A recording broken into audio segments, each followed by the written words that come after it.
সবজি মাখিতে সময় যদি মাছি ইয়া বই যায় তাহলে এই মাছিটা বোয়ায় কোনো অসুবিধা হয় না, কিমত বাড়ে না, যেরকম আছে ওরকমও থাকে।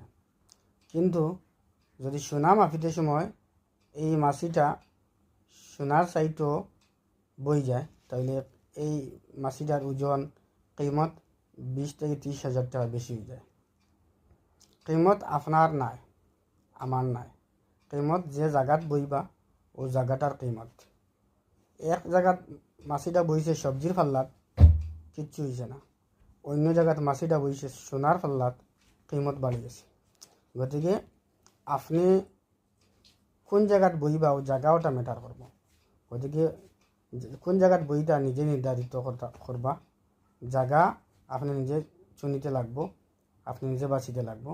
আও যে জায়গাত বইয়া নিজের সময় নিজের স্ট্যাটাসরে যায় করবা না, বালা জায়গাত বইবার কোশিশ করবা। আসসালামু আলাইকুম ওয়া রাহমাতুল্লাহি ওয়া বারাকাতুহু।